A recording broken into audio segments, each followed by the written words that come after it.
Halo, assalamualaikum warahmatullahi wabarakatuh. Salam sehat dan salam sejahtera untuk kita semua. Perkenalkan, saya Tiara Akila bersama kedua rekan saya yaitu Alersita Ardiawani dan juga Tiana Mora Kartika Sidawuru.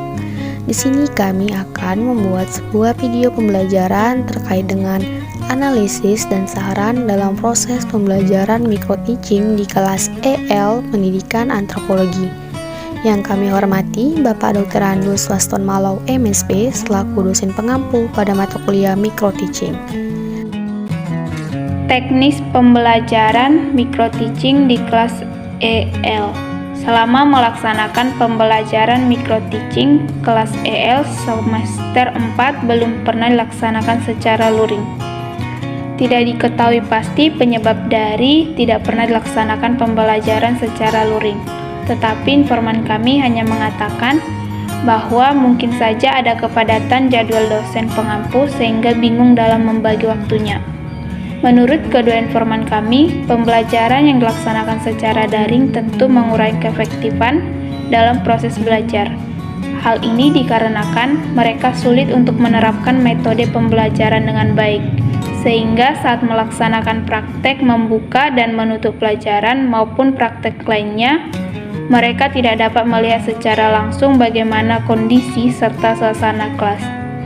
Tetapi mereka merasa bahwasanya pembelajaran yang dilaksanakan secara daring itu dapat mengurangi rasa nervous saat berhadapan dengan teman-teman yang lainnya.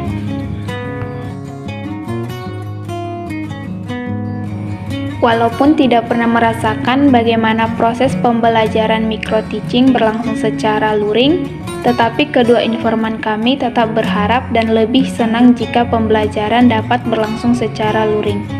Hal ini dikarenakan materi yang disampaikan dosen lebih mudah dipahami dan tidak terkendala oleh jaringan. Baik, selanjutnya ada pembahasan mengenai belajar micro teaching saat daring di kelas EL. Saat melaksanakan pembelajaran micro teaching secara daring, terutama dalam melakukan praktik seperti membuka dan menutup pembelajaran itu, biasanya dimulai dengan mengucapkan salam, menanyakan kabar, lalu masuk kepada materi, kemudian memberikan evaluasi dan juga ice breaking sebagai penutup dalam pembelajaran.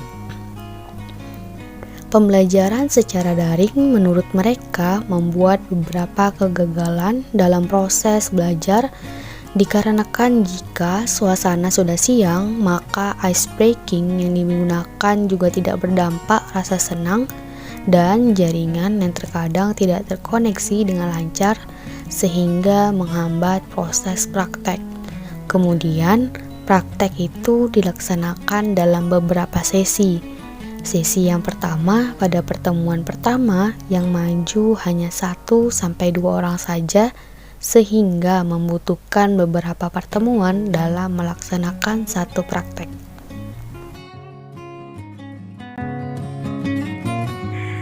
Berikutnya yang terakhir yaitu ada kesimpulan. Jadi kesimpulan yang kami dapatkan dari hasil analisis pembelajaran micro teaching di kelas EL bersama informan yaitu Saudari Devi Syafika dan Saudara Denny Ilham, yaitu bahwasannya pembelajaran micro teaching di kelas EL 100% dilaksanakan secara daring dan tidak pernah dilaksanakan secara luring. Jadi tidak dapat disimpulkan bagaimana perbandingan antara pelaksanaan pembelajaran micro teaching secara luring dan daring. Materi pada mata kuliah micro teaching yang telah dipelajari atau dibahas oleh kelas EL yaitu yang pertama ada konsep dasar media micro teaching, yang kedua jenis-jenis keterampilan mengajar dan teknis pembelajaran media grafis, dan yang ketiga yaitu praktik mengajar dengan materi sosiologi atau antropologi di tingkat SMA. Kemudian untuk pelaksanaan praktik mengajarnya itu sendiri baru dilakukan 1 kali selama 1 semester, yaitu pada materi mengajar dengan materi sosiologi atau antropologi di tingkat SMA pada pertemuan ke-12, dan pelaksanaannya juga dilakukan secara daring melalui aplikasi Google Meet. Jadi menurut pendapat kami, yaitu pendapat para penulis, sebaiknya untuk pelaksanaan praktik mengajar dilakukan secara luring agar mahasiswa ataupun mahasiswi di kelas EL dapat lebih terbiasa dan terampil serta lebih maksimal dalam melatih diri di depan kelas.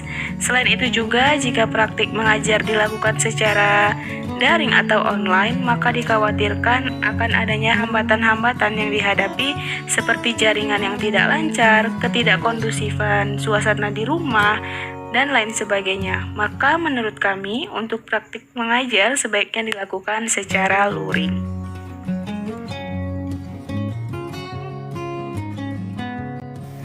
Baik, sekian dari hasil video kami ini. Kami mengucapkan terima kasih kepada para pendengar, semoga dapat bermanfaat bagi kita semua. Kami juga mengucapkan kata maaf apabila ada kekurangan di dalam video ini. Sampai bertemu kembali di hari-hari selanjutnya. Wassalamualaikum warahmatullahi wabarakatuh. Salam sejahtera dan salam sehat untuk kita semua.